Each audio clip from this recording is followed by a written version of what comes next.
Heto ang mga maiinit na balita na dapat niyong tutukan mula sa FM Radio at PRTV Newsroom. Ito ang FM Radio Newsbreak.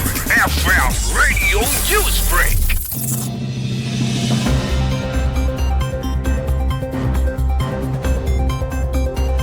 Magandang hapon mga ka-vibes at narito na ang mga nagbabagang balita sa ating FM Radio Newsbreak. Dadalo si Pangulong Ferdinand Marcos Jr. sa mga serye ng pulong sa United Nations sa March 8 to 11 sa susunod na buwan. Kabilang sa dadaluhan ng Pangulo sa kanyang working visit sa New York at sa UN ang pagbubukas ng ika-70 sesyon ng Commission on the Status of Women. Nilinaw ni Presidential Communications Office Undersecretary at Palace Press Officer Claire Castro na walang detalye kung magkakaroon ng pulong ang Pangulo kay US President Donald Trump sa nasabing pagbisita.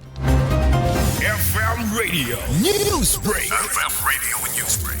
Samantala sa iba pang mga balita, naghain ng bail petition sa Lapu-Lapu City Regional Trial Court Branch 27 si Sara Diskaya at isa pa sa kaugnay na kasong malversation of public funds. Ayon kay Attorney Cornelio Samaniego at habang may nakabinbin pang mga kasong sinampa ang Office of the Ombudsman, ang St. Timothy Construction na pagmamay-ari ng pamilya Diskaya ay kabilang sa mga kontratistang nasangkot naman sa malalaking flood control projects ng gobyerno at iniuugnay sa umano'y 96.5 milyong pisong ghost project sa Davao Occidental.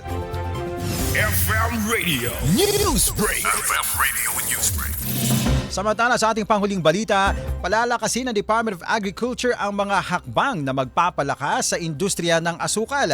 Kasunod ng pag-aaral na posibleng itaas ang taripa sa artificial sugars na pumapasok sa bansa.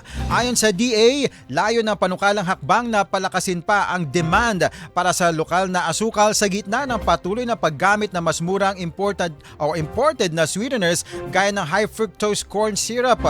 Batay sa datos ng Sugar Regulatory Administration, unti-unti nang bumubuti ang supply ng lokal na asukal, subalit nananatiling hamon ang kompetisyon mula sa artificial sugars na nakakaapekto sa presyo at kita ng mga magsasaka. FM Radio Newsbreak. FM Radio Newsbreak. At dyan po nagtatapos mga kabahay sa ating buong kalipunan ng pagbabalita sa FM Radio Newsbreak. Ako po si Cherubim Ganaden. Magandang hapon. Inyong narinig ang FM Radio Newsbreak dito sa FM Radio, Favorite Music Radio.